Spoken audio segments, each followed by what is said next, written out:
Say, hey everybody, welcome to today's webinar. I'm Alex, the Director of Programs and Community Engagement over at APAICS, the Asian Pacific American Institute for Congressional Studies.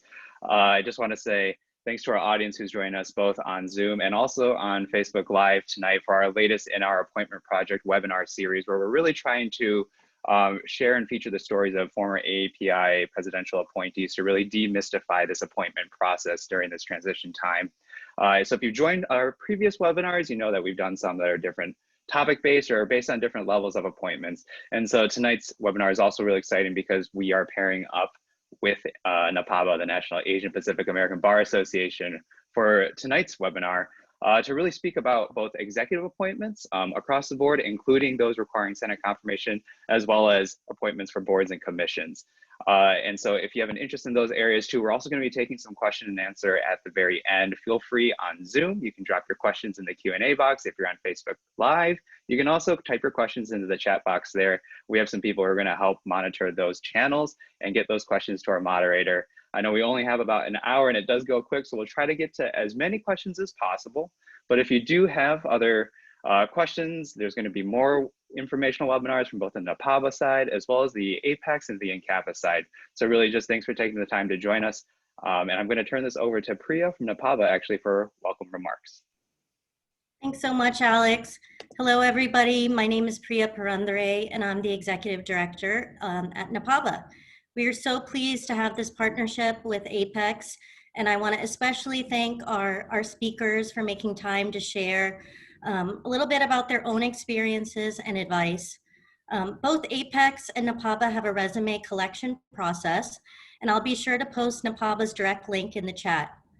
For those of you that are interested in judicial nominations, please note that NAPABA will be hosting a webinar to address that specifically in early January.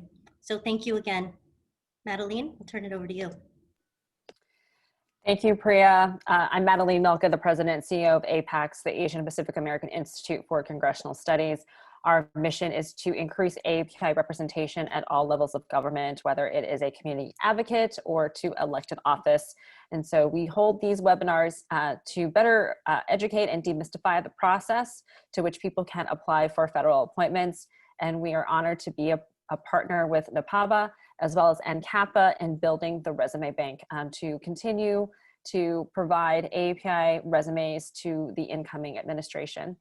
We will continue to serve the community in making sure that we are demystifying the process and making government more accessible. So thank you for this opportunity. I'm going to turn it over to consultant extraordinaire, Vincent Eng, who will be moderating this panel. And thank you to all the panelists for sharing their knowledge and expertise tonight. Thank you, Madeline and Priya. Well, thank you for joining us. As you know, the incoming president will have a number of opportunities, job opportunities for individuals interested in serving the president. There will be approximately 4,000 political appointments that will be available. And you can actually see these political positions available in the Plum Book, right? The Plum Book is, I just posted a link there. It's a 2016 volume, but that is the most recent version. That's the version that you should use to identify the positions.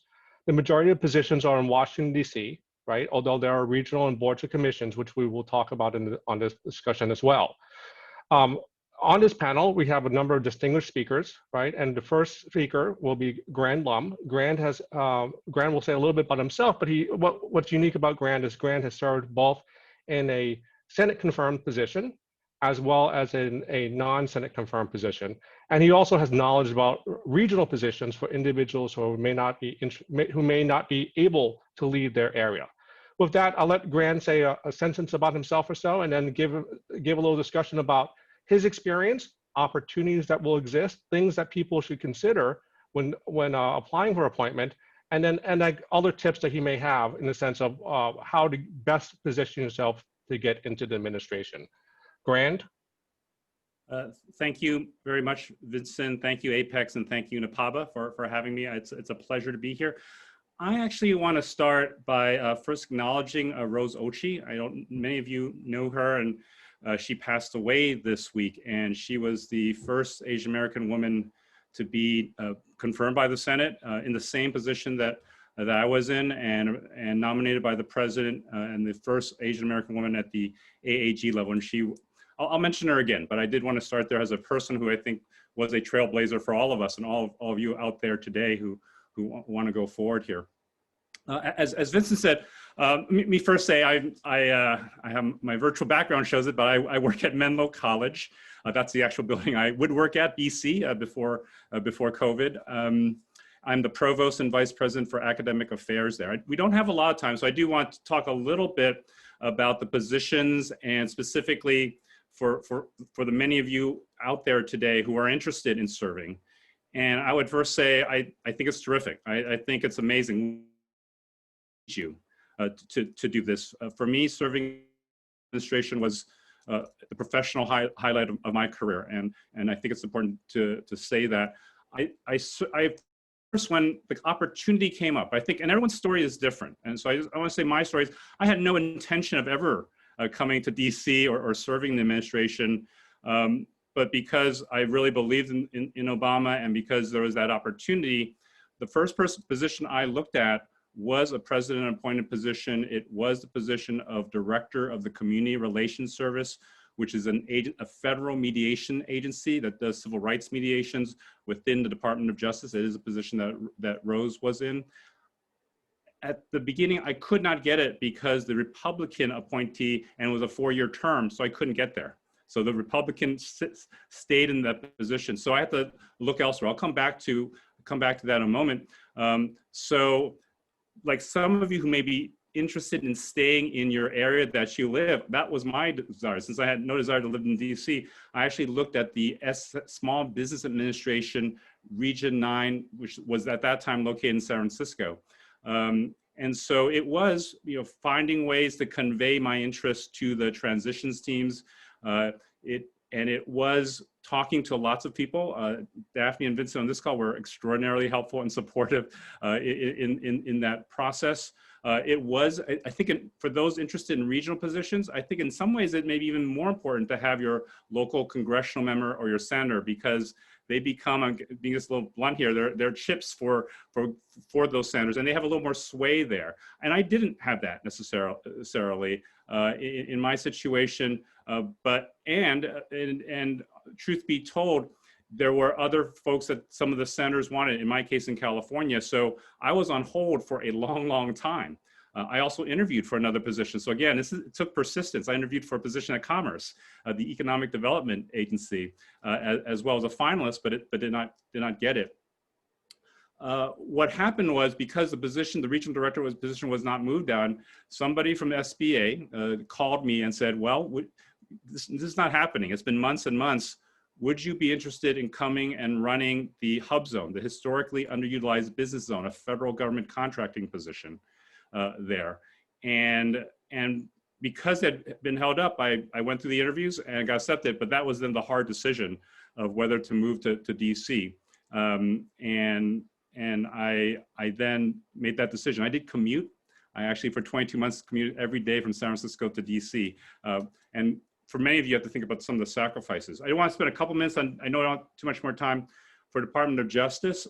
When the position did become available, it was important to get support. And again, if you didn't have a lot of support, I got folks from the civil rights community, folks from the because it was a dispute resolution job, got that in play as well, and certainly got folks from NAPABA and other folks who are from Asian American leadership organizations involved in that as well. I think Portia will talk a little bit about it from her perspective, but once the president nominated me, it was a wait game too for Senate for my hearing in front of the Judiciary Committee, and this is what judges, which is the same committee that judges go through as well. When my number finally came up, it was practicing with a bunch of DOJ people.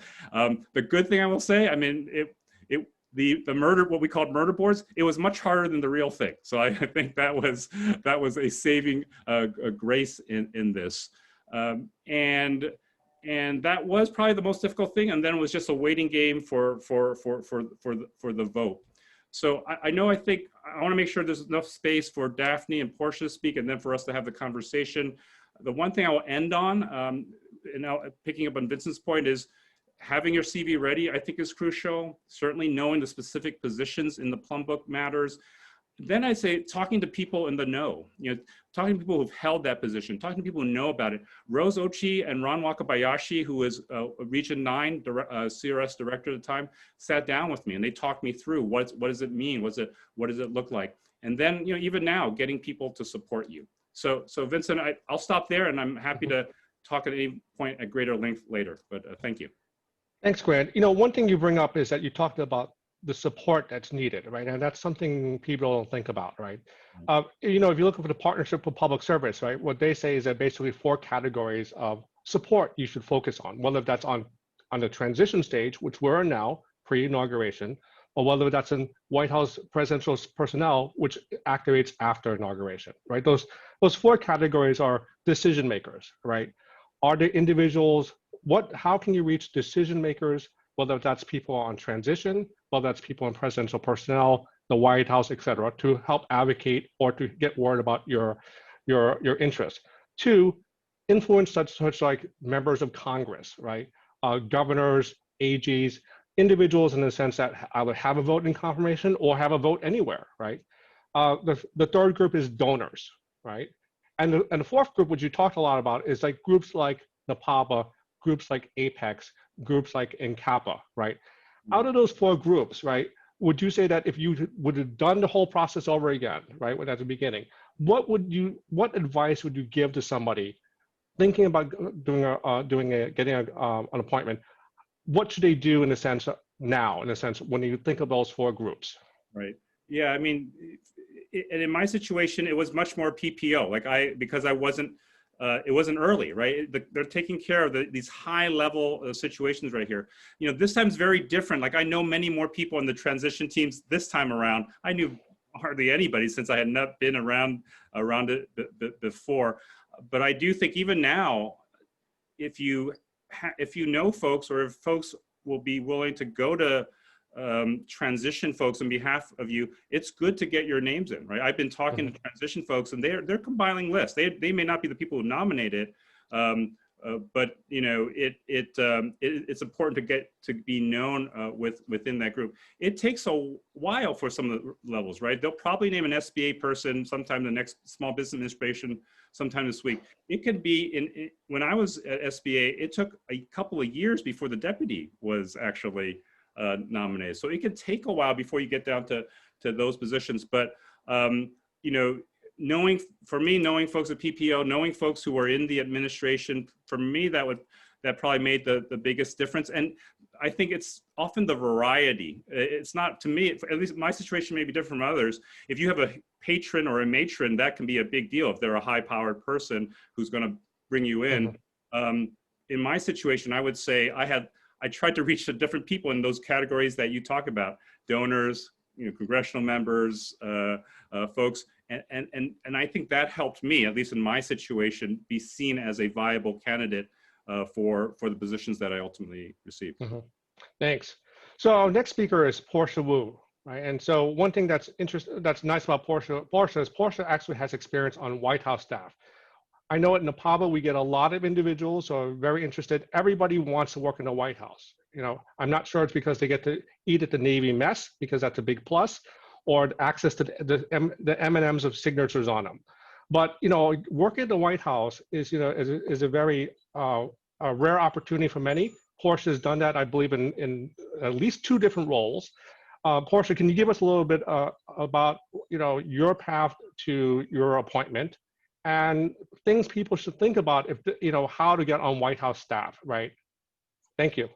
Thanks, Vincent. And I want to thank APAICS and NAPABA. I think about when I started as a Senate staffer, I was stopped once by an Asian American intern who said, "I never see other Asian staffers. I just have to say hello." That's how few of us there were back in the day, almost 20 years ago when I started. And both of your organizations are such an impressive and important resource for Asian American attorneys and others. So thank you for that work. So brief overview of me. I'm an attorney, and I was a union side labor lawyer for a few years. Then I worked for Senator Ted Kennedy on HELP committee staff, health, education, labor, and pensions. I handled labor issues there. And so I also became deputy staff director. So I oversaw nominations and confirmation from the receiving end. So happy to try to demystify that process a little bit. And I actually was there when President Obama was elected and helped the administration move a lot of appointees through, but also under the prior Bush administration as well, consideration and oversight of nominees. Then I took a little break from government service, and then I worked at Domestic Policy Council in the White House handling labor issues. I was there for 3 years, and then I got confirmed to lead the Employment and Training Administration at the Department of Labor, which was a really big jump for me. I had really only been in policy roles. I had managed smaller teams, 30, 40 people. That was a 1,000-person agency with a $10 billion budget, so it was a really big change. I'd say a couple things about, first, White House roles. I'll be totally honest. I don't know the best way to get those because I got called for this job, for both of those appointments. It's because I was already in the political system. I already had a lot of political contacts in DC, and I had the policy expertise. So, I got asked, but I did, while I was at the White House working on policy issues, I also worked very closely with presidential personnel to vet and review other potential nominees especially on labor issues where I worked. And I'd say there are a couple things you need to bear in mind. First of all, if you're not sort of from the political world or don't have a feeling for what these jobs are like, I'd really underscore what Grant said. Do your homework, do your research, understand what's really involved in these positions. I think sometimes people think, this is so exciting, I could have a political appointment, that would be so great. I often say to people, look, I love government, I love politics, and the work I do. When I went to the White House, I took a 40% pay cut from the women's issues nonprofit I was working at, right? So that's a real thing. It was a massive pay cut from the nonprofit world. And I was such a small nonprofit. And also I think I said to somebody, look, I'm 20 years out of law school, and I finally have made, or maybe it was 15 years, I finally make what a first-year associate makes at a large law firm working in politics. That's the differential you're talking about. So you just have to understand that and not be surprised by it. I'd say if you're interested in a position, all the things Grant said and Vincent has said, get your name out there, work your contacts. I'd add a couple other things, which is show your expertise. Right? Use your expertise and try to show why you would be valuable to that team. That's what folks are looking for, especially expertise coming as a lawyer. It's not enough to say, I know this area of law. Often, if you've done policy work or legislation, that's important too. Expertise as an administrator, as an executive is important because often that's in short supply in Washington. And be flexible. I think sometimes people come in, I talk with people who say, I want this particular job. If you're a great fit for that job, that's wonderful. But as Grant's experience shows, like, you have to be open to a variety of positions. I was actually slated to be in one position at the Department of Labor, and then the secretary said, actually, I want you to be over here instead. And so I got the call over a weekend, and my paperwork was changed over the weekend, and I was in a different position the next week. So you have to be flexible and open and willing to serve. And I think finally what I'd say is what's really most important is showing a passion for the work and for public service, right? People who are reviewing your resume, people who are in politics, who have been on campaigns, a lot of them were working for a long time for no pay. So they are looking for folks who are experienced, capable, but also dedicated to public service and about advancing the mission, about advancing the administration and the president and vice president and their agenda, and the secretary if you're in an agency. So I think it's really important for people to bear those things in mind. Thanks, Portia. You mentioned that you were on the other side, on the Senate confirmation side, right? And as many of us know on this panel here, Senate confirmation can be rough, right? Background, just even if you're not a controversial nominee, but you still have to do background investigations, financial disclosures, Grant talks about murder boards. Having been on the other side, actually on both sides, what should a candidate think about before applying for a Senate confirmed position? Great question. So first of all, for folks who haven't been in government service before, it sometimes comes as a surprise. Your life is an open book, right? Everyone will know what pay you make, right? It's public information. You are also required to file an extremely detailed disclosure with the federal government every year at certain levels and above, and certainly at a confirmation level of every asset you hold. You may be required to divest if your agency has oversight over private companies. You may be required to sell, which I had to do, basically every single company stock I owned. I couldn't hold them. So there are a lot of things like that. They also, there are these detailed questionnaires that you submit to the committee and committee staff. And typically what happens is you have an interview with committee staff first, and they ask you questions. Members submit written questions to you. Not everyone goes through a hearing, but it's typical. There are many kinds of positions that don't require a hearing, or if you're not a controversial nomination or the committee doesn't have a lot of time, they may waive the hearing and do member meetings instead, committee staff meetings. They'll ask you a lot of questions and may submit questions. If you're a more controversial nominee, that can go on for months. And that'll be questions about your experience, about your positions on certain issues that may be under review before the agency. And, presidential personnel and others provide you some support, but it's not a ton. I mean, they have thousands of people they need to get through. So it's really important to have, unless you're cabinet secretary level, in which case you get a whole team helping you get confirmed, but otherwise it's not huge. And so you really need to be resourceful, and your social media will be scrutinized. Anything you've published will be scrutinized, anything public. If you've been an attorney, your cases, your prior clients, you may get questions about that, positions you've taken, settlements you've brokered, all that stuff is fair game for being asked about. Thanks. So, I'm going to move to Daphne, who's going to talk about boards and commissions. And one thing Portia mentioned was do your homework. And if there's one thing that you need to do your homework on, it's on boards and commissions. If anything, out of all the appointed positions that I've seen in the past, boards and commissions is actually one of the more difficult things to figure out because there's not a lot of information out there. There are term limits. There are existing people who may resign based on the president's term.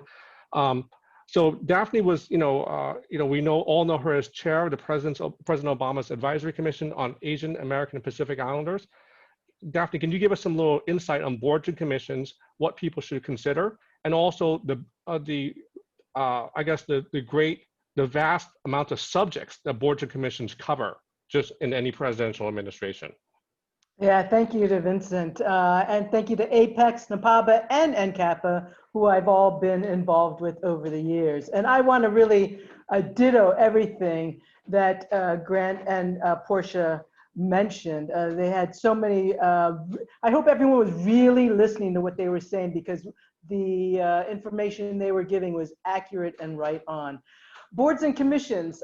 So for those people that are not looking for a full-time paid position, but want to be able to serve and have expertise, which Portia and Grant talked about, expertise in a particular area, this is a tremendous way for us to serve. I was able to serve, I chaired President Obama's Advisory Commission on Asian American Pacific Islanders. And because that was my background, I have been involved in the AAPI community, in the civil rights community, political community, having headed up OCA, APEX, and a number of other organizations.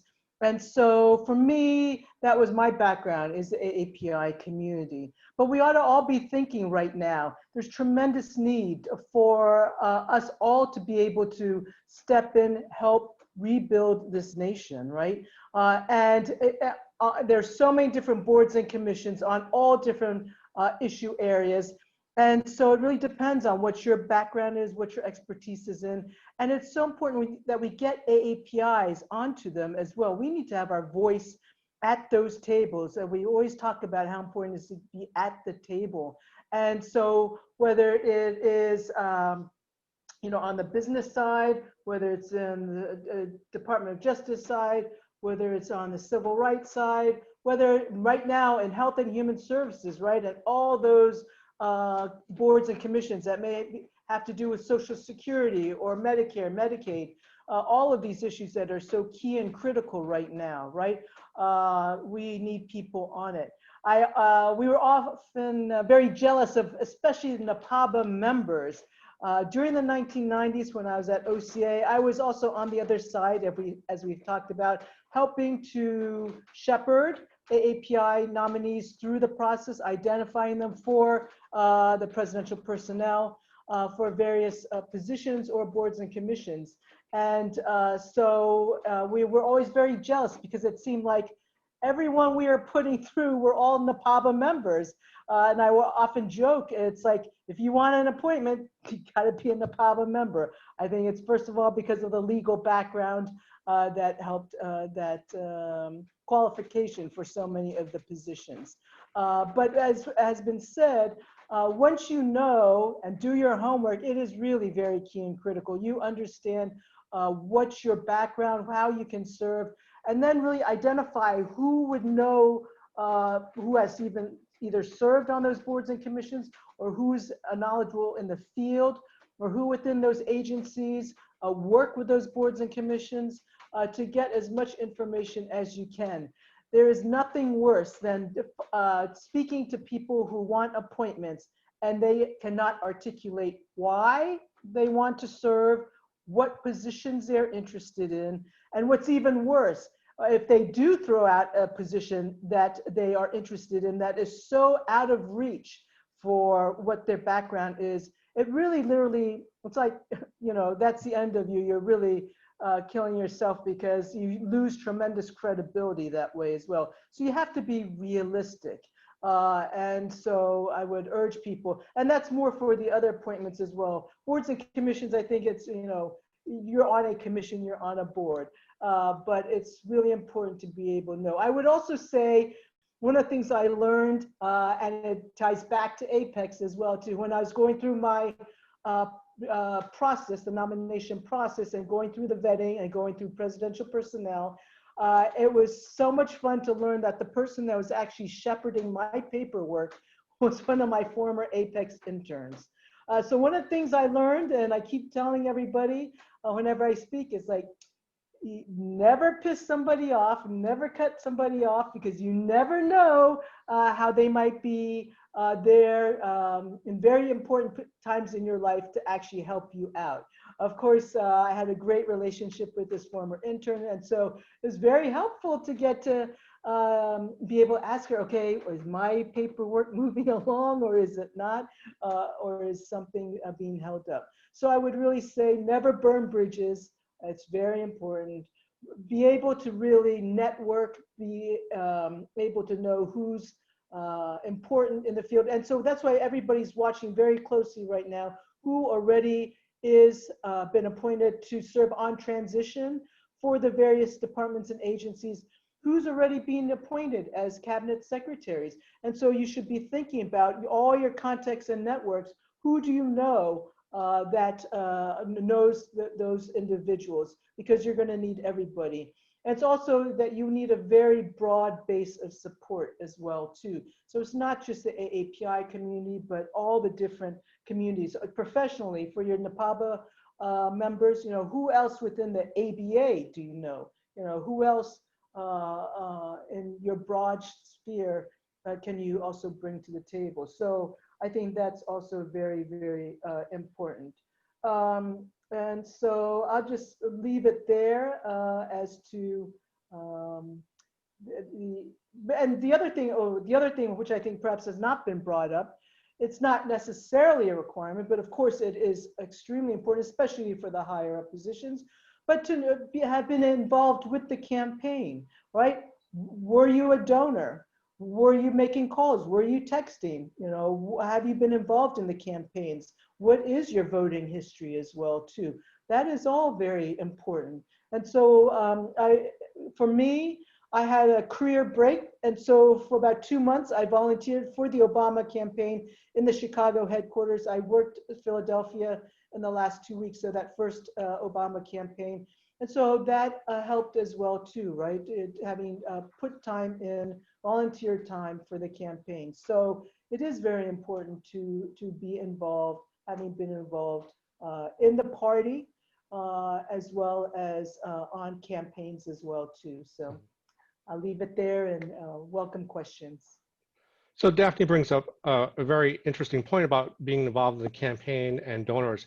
We recently saw in the last week or so, there were a number of appointments to the Kennedy Center Board of Trustees.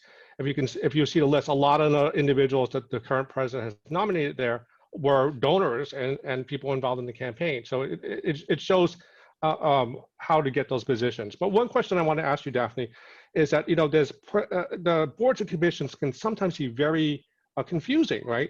So for example, I had a question the other day. They said, I really want to be in the Decennial Census Committee, but I look on this board and commissions document that you sent me and it's not there, right? If you actually research it, you find out that the Decennial Census Committee, committee is actually not appointed by the president, but it's actually appointed by the Secretary of Commerce. And then you actually, Doctor, you actually may have been on that commission at one point, in the committee at one point in time.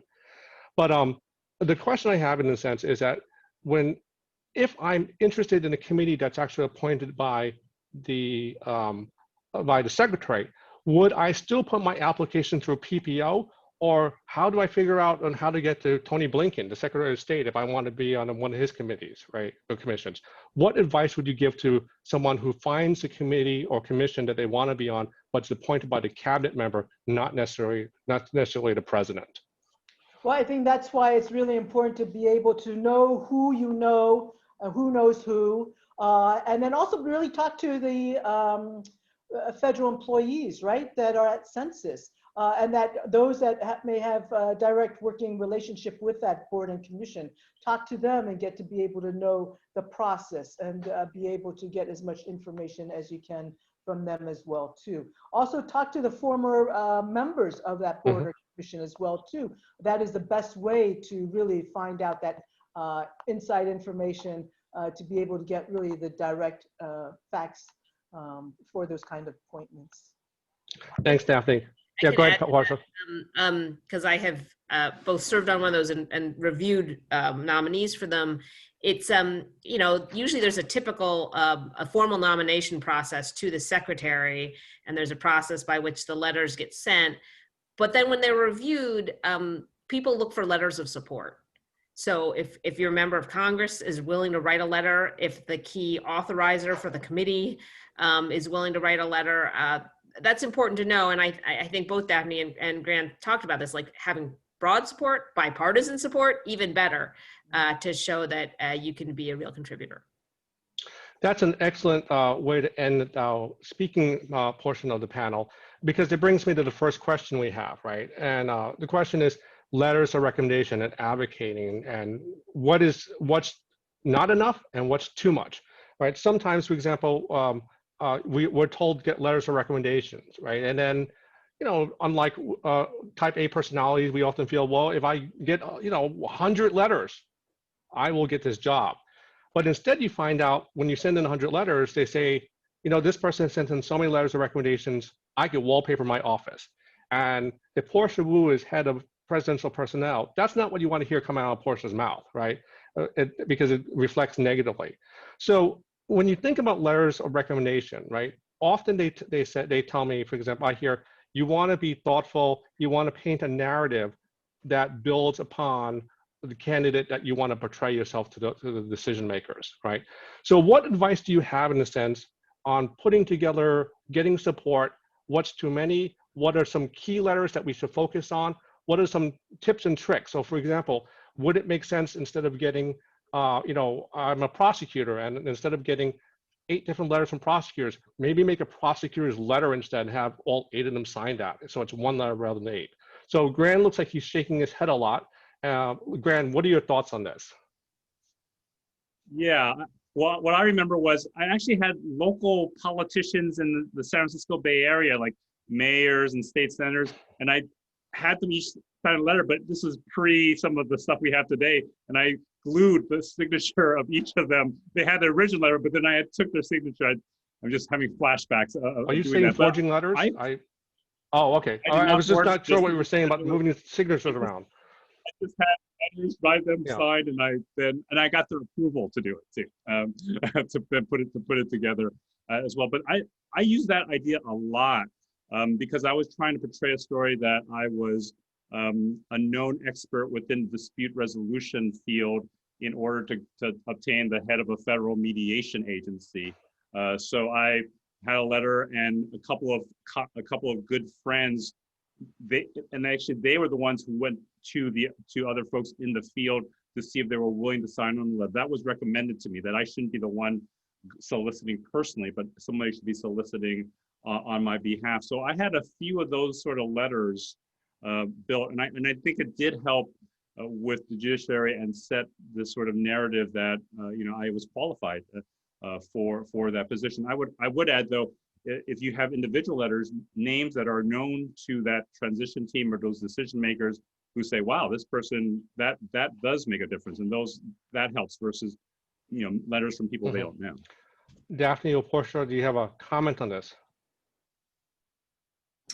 I think that's a great example of like people who are respected in your field, but also, like, for example, I was briefly on the ERISA advisory board, and so you want folks in that industry or that area of law to weigh in and say that you're qualified.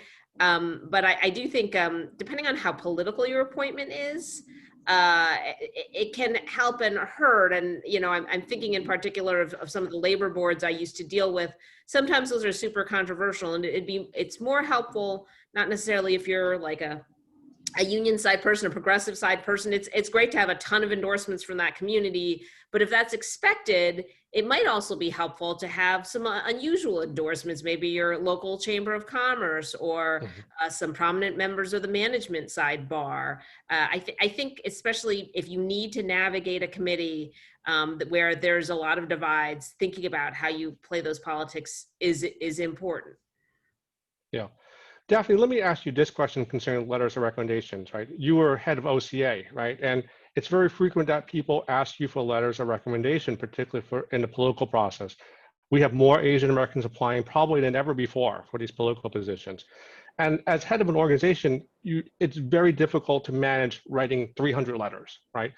And I think the reality is that's probably not going to happen. What would you recommend to individuals who want organizations that like NAPABA, like APAICS, like NCAPA, like OCA, that support them, but may not necessarily be able to write a letter? What are some tips that you would give them to try to demonstrate they have that support, right? At the same time, you may not necessarily get an independent letter from them. Well, I would say that, first of all, that's why it's so important to be involved and be involved in organizations. Because I would tell you, when I was at OCA, when we would have people coming out of clear blue who were Chinese Americans, but would ask for letters of recommendation, but did not know a clue about what OCA did or stood for. I mean, that was sort of like the biggest affront to us. Like, well, then why are you coming to us, right? So first of all, if you're going to ask for support from an organization, first of all, it's the best if you have been involved with them at some level, whether you're a member or have had some interaction, so that you're a known quantity, because if you're just coming out of the woodwork, that's really not going to help you. Or if you're not involved, if you have people within the organization that can vouch for you, I mean, that's going to be extremely important as well, too.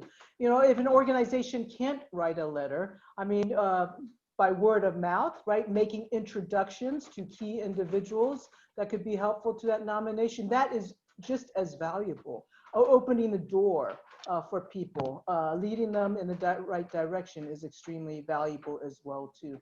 So if you can't get an actual letter, if that organization is willing to help in other ways, that would be extremely helpful. But first of all, I would really ask people, be involved in organizations, be a member, be a leader, be active and involved, because then it's so much easier to get support. Thank you. One question we have is that, if basically if I'm a current federal government employee, right, and then I'm interested in pursuing a political appointment, do I need to quit my job, right, in order to do that?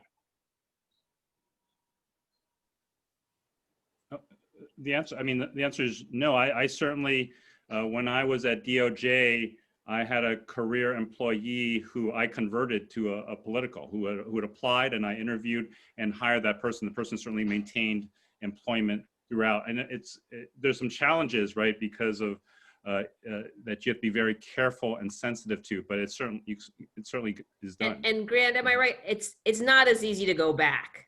So that's the thing. You can't really go back from a political to a career. So you're hopping off it. So it's kind of a one-way train. And people were actually counseling the employee. I'm thinking, I was like, why do you want to do this? You're not going to be able to come back, right? They told her that. Like, they thought she was nutty, right, to do that. But she's done fine. She's, in her career since then. So that brings it. That's a good point you're talking afterwards, right? It's also referred to as burrowing in, right? And then that's kind of frowned upon within the government for a political appointee to kind of go back. But generally speaking, if I'm looking at a non-Senate confirmed position, right? I might be a special assistant or something like a counsel. What's typical, right, for an individual to do afterwards, right? And when would you say the best time to think about leaving the administration? So, for example, I'm concerned, I'm a 6-year attorney. I become a special assistant. At the end of the administration, you talk about 4,000 jobs available now. Now there's 4,000 highly talented individuals on the market right now. What do those type of individuals normally do? How do they network? And when's the best time to kind of think about transitioning out? Okay, well, I'd say it varies a tremendous amount. And I definitely have had friends and former colleagues who had a really tough time in that transition. If you're coming out in a recession, it's tough. Some folks at the end of Clinton, when they thought Gore was going to win and maybe didn't make plans. And to your point, Vincent, when you're 3,000 or 4,000 people looking for similar jobs all at once, could be hard. I'd say though, if you have an expertise or an industry area, it's not difficult. Then your additional government experience typically is only more valuable. I mean, especially for a lot of attorneys, if you have been in an agency that's a regulatory agency where you're bringing that information, those connections back, tremendously valuable and not difficult. I think where I see more folks struggle is in the what we would call like the Schedule C special assistant, kind of junior to mid-level political positions where they weren't particularly specialists. And that can be difficult because often you're supporting a principal, but you may not have overseen the regulatory writing or the guidance issuance. So you can't really hold yourself out as an expert, and your connections have all left government. So you can't even talk about, especially when you flip from a Democrat to Republican. So I think people have to be mindful of that and plan accordingly. I'll add in there. I think I love Portia's advice. I think it's right on. For especially since we have a lot of lawyers, right? If you have a litigation background, then you have a place to go back to. I think it is important. It may be useful for everyone, especially for those who haven't served in appointed positions, is to consider, what does this add? How does this make me able to go back to nonprofits or private practice as well? I think what someone mentioned earlier about if you get a bigger portfolio, a bigger staff, a bigger budget, and you gain administration experience, that's what it prepares you to do. And in my case, that was true. Running a large agency made it more possible for a college, and I didn't have any administration experience for them to perceive me as a person who could be working with faculty on a day-to-day or working with multiple departments. So I think it is important. I think that's a great question to ask that folks should be thinking about. If I go here, how does that build my skill set, my portfolio, and what does might it allow me to do afterward? Thanks. I have a question for Daphne, and actually I don't know the answer to this myself. Can a federal employee concurrently serve on a board or commission at the same while maintaining the federal job? I actually don't know that answer. I would think maybe not. I don't know. Yeah. There are some where you're like appointed because of the position you hold, right? Like there's some commissions where it says, either the assistant secretary of such and such or their designee would serve. So they're like specially reserved positions, but I don't know if it's not a reserved one. That's a great question. Yeah, I don't know. I do know, like, for example, if you look at the Kennedy Center, there are current secretaries on there, right? But they're like ex officio and things like that. But that's an interesting question. That's certainly a question that we'll look into, and we'll try to get an answer to you on that. But Grant, do you know? I served on the Baldrige Commission, which is by the Quality Awards, and that was a commerce. That was not presidential. And I did that while I was at SBA. So that's possible, at least but yeah, I don't know about I wouldn't want to answer on the presidential boards question. Yeah. Thanks. Let me ask, so, one question we have here, right? We talk about a lot about outreaching, right? And outreaching to people who used to have a position, and that's a good way to figure out how to secure the position, right? And as people who on this webinar have held those positions, right? I'm interested in having the position you used to have, but I don't know you, right?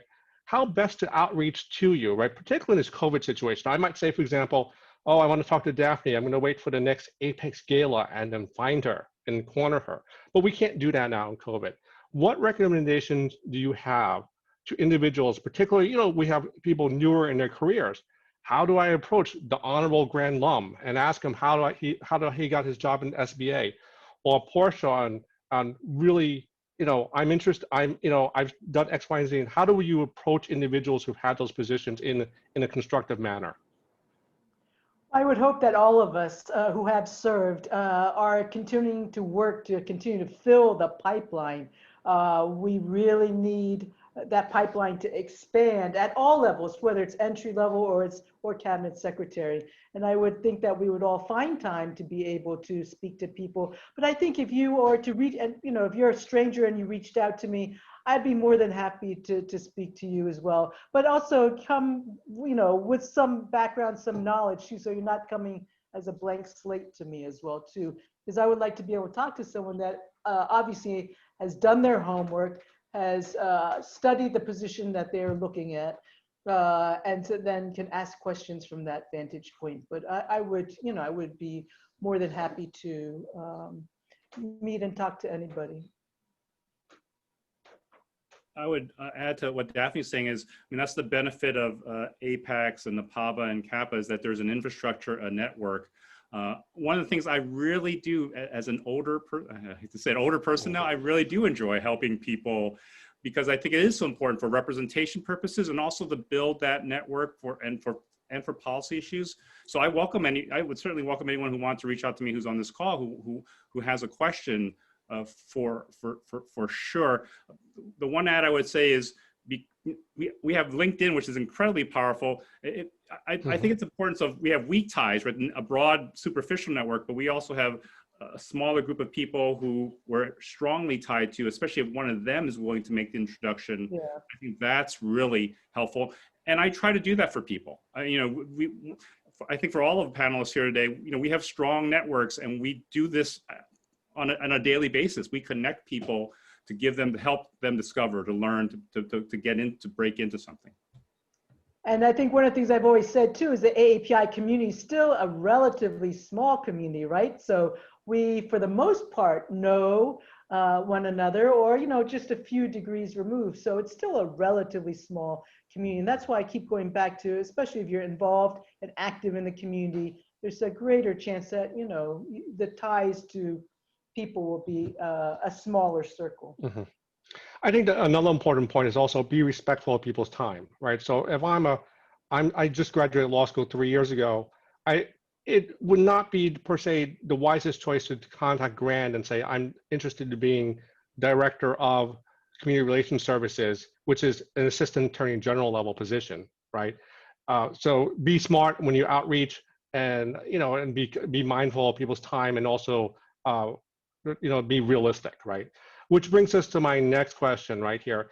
It's a question that says, can you provide more information about people apply for positions that are too high? How do you figure this out? Are we looking at the salary band? What does that really mean? And one thing I can say, for example, I see it's not uncommon, right? I graduated top 10% of my class in law school. I'm 6 years out. I clerked at the highest courts and all that. I think I can be assistant attorney general for the criminal division, right? Now, I can see from like people's faces here in a sense like, well, you might need to moderate your expectations, right? And I often tell people, well, you should look at the profiles of people in the past, right, who've been appointed and see if your profile matches up. But what do you guys think about what's too high and maybe what's too low and when you apply for these type of positions? I do want to say something, Vincent, because I just counseled a colleague about this. I do think sometimes as people of color, I think sometimes, or for people who aren't used to politics, you think, well, I need to climb the ladder. I need to step and the steps and check all the boxes. So I don't want us to sort of, for people to sort of self-censor. At the same time, to your point, we want to be sure that we're advocating for positions we're qualified for. One useful way to look at it is look at the organization itself, right? For a lot of these positions, and I had this to be true, you're going in as an appointee. That means you will be supervising what are called, SES, senior executive service positions, right? And if your job is over 20 SES folks, like those are people at the peak of their career who spent 20, 30 years in government service, like that's the level. And so you had better be ready to be able to supervise folks of that seniority and to be able to run and command an organization like that. So I do think, maybe looking at what are the responsibilities, what's the budget, right? And I don't think we should just say age. Maybe you ran a startup and you've, managed, hundreds of millions of dollars of budgets, or started your own business or corporation and you're only 27. That's great. Then maybe you do have the experience to run a large organization. But if you've never had that sort of budget and managerial experience, that's something else you have to factor in too. So I think looking at the nature of the agency and the position can be helpful. For commissions, I think it's different. In some cases, what they're looking for is, a very experienced person, senior in their field.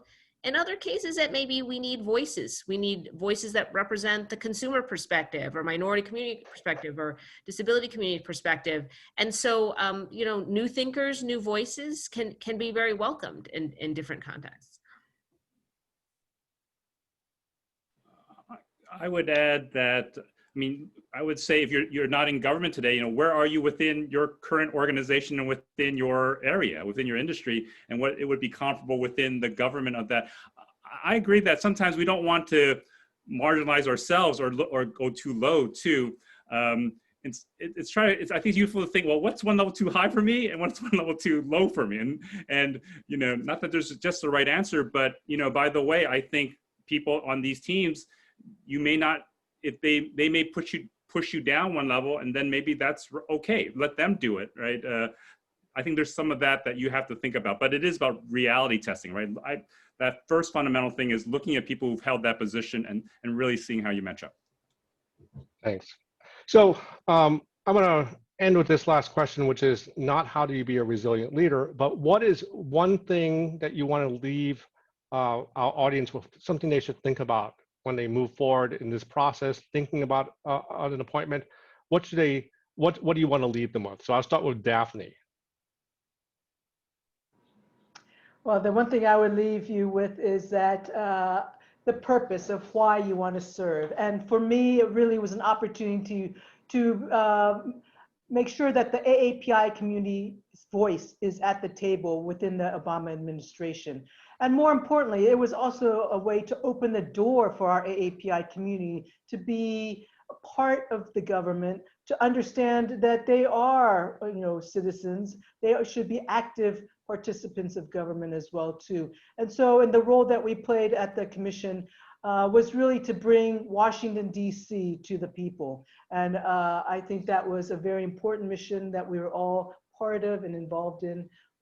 And so it's really as a way to demystify the government for our communities. Thanks. Portia? So I had a friend and mentor pass away recently, Doug Greenfield, and he told me something when I was a beginning lawyer that has always stuck with me. When I was trying to decide what to do with my career, he said, I used to not like my job. And when people asked me what I did, I'd mumble, I'm a lawyer, and I'd kind of skulk away, you know, at cocktail parties. And now I love what I do, and I can't wait to tell other people about it. Now he was an ERISA attorney, so I'm not sure how people at cocktail parties reacted when he did that, but I do think about that a lot, and that helped me when I was trying to decide. And I think when thinking about political appointments, you really have to have a passion for it, right? They're not necessarily the high paid jobs or the glamour jobs or whatever. Sometimes maybe people may think that's what it's about. The hours are incredibly long and incredibly demanding and difficult often, and you have to deal with a lot of politics, which may take away from the substance or your enjoyment. So you really have to have a passion for it and be doing it because you believe in the mission of the agency or commission, and you think that you can make a difference. Thank you. Grant? Yeah, what I would say is, I would look at the context for a moment and say, this is a real important time for Asian Americans to serve in the administration, right? We've had this COVID, which people have been blaming China for. We certainly have the rise of China as a superpower. We have this racial justice issues in this country. And I think it's important to be a part of this rebuilding administration. And the way I would sort of affirm and highlight what both the previous panelists have said is that I've loved, you know, it's something that you can really love. If you can have those things, you can it's a life of, to have a life of purpose is the best thing you can have, and that you can find. But you have to find the right fit as well. Thanks. Thank you very much for all the wisdom that you imparted. I'd like to hand this back to our host, Madeline and Priya, and Alex to close us out. Great. Well, thank you all so much, and everybody who has attended, and especially to our speakers for really taking the time out of their busy schedules to really kind of open up this process, share a little bit about your experiences, your tips and tricks, really to kind of navigate this, you know, it's a little bit gray of a system too. And I think you all just really put it so succinctly and well that, you know, this is a pivotal moment where I think there's a real opportunity to get even more AAPI engagement and all levels of public service, including in the positions that you guys have served in the past. And so really just thanks to NAPABA also for being our partner in this, and in CAPA, as we are really at APAICS striving to just get more diversity and representation in the appointment process in federal government as well too. And so thank you to Daphne, Portia, Grand, and also Vincent for helping to really provide this insightful conversation. I know I learned a lot as well. If we didn't get to your question, as I mentioned, APAICS has had a few of these along with NCAPA that you can check out on our YouTube page. And there will also be further opportunities coming out from both the APAICS side, the NCAPA side, and also the NAPABA side of things as well. So a whole bunch of information, really just trying to open up this process and get the word out and the information out to as many people in our community as possible. So thanks everybody for tuning in, and as Heejin put into the chat as well too, that we also, APAICS and CAPA, have our resume bank where we are also gathering all the qualified individuals interested in an appointment in the new incoming administration as well too. So we just really encourage you all, if you're serious and interested, to take time to fill that out, put your information in that as well. And, you know, we really just want to thank you all for giving your time tonight, for engaging, and we'll hope to see you next time. Thank you.